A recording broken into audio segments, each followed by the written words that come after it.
So, WWDC is coming up, and if you're expecting Apple to finally deliver on all those AI promises from last year, well, you might want to lower those expectations. Like, a lot. Let me try and break down what we expect to get versus what Apple really needs to deliver. Apple's reportedly doing a major visual overhaul across iOS 26, macOS, and everything else, switching to year-based naming and rolling out this glass aesthetic inspired by Vision OS. Translucent menus, pill-shaped navigation bars, the whole 9 yards. And honestly, it'll probably look great. Apple's never been bad at making things pretty. But we're not exactly hunting for attractive interfaces right now. The current iOS looks fine. What we are hurting for is an AI assistant that doesn't make you want to throw your phone across the room. Look, I have an iPhone 13, so I can't even use Apple Intelligence. I do use Perplexity and Grok apps, and that gives me most of the functionality I need as far as AI is concerned. But I digress. Remember WWDC 24 when Apple announced Apple Intelligence with all that fanfare?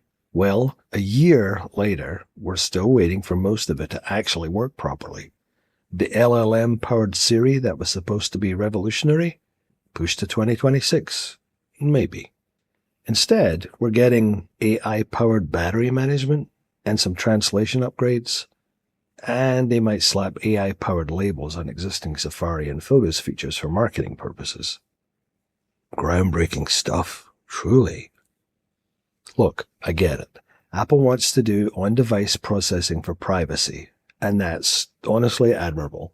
I actually have an app called Private LLM that lets me run small language models on my iPhone 13, and they work great. But when Apple's 3 billion parameter models are getting lapped by everyone from OpenAI to Google to random startups, maybe it's time to admit your approach isn't working? Here's what really gets me. I don't think this is a technical problem. Apple has some of the smartest engineers on the planet and more money than most countries. They could acquire Anthropic tomorrow if they wanted to. The problem is organizational chaos. When your own senior executive is calling your AI rollout ugly and embarrassing, and that's a quote, that's not a technology issue, that's a leadership issue. When you're reorganizing your AI team while competitors are shipping actual products, that's a management problem. Apple's biggest competitors in AI aren't hardware companies. They're software companies that can iterate quickly and fail fast. Meanwhile, Apple seems stuck in this perfectionist mindset where nothing ships unless it's flawless, except now they're shipping things that clearly aren't ready anyway. WWDC 2025 will probably be a perfectly nice event showcasing perfectly nice design updates.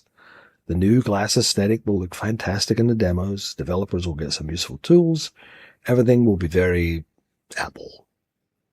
But while Apple's polishing the furniture, the frickin' house is burning down around them. Siri is still embarrassingly behind Alexa from 2018, let alone ChatGPT. Apple Intelligence feels more like Apple incompetence at this point. I want Apple to succeed here. Competition really does make everyone better. But wanting something and watching it actually happen are apparently two very different things. So, enjoy the pretty new interfaces. But at least something at Apple should work as promised. So that's another video in the can. If you found this informative or interesting, please consider liking and subscribing down below. And remember, be excellent to each other.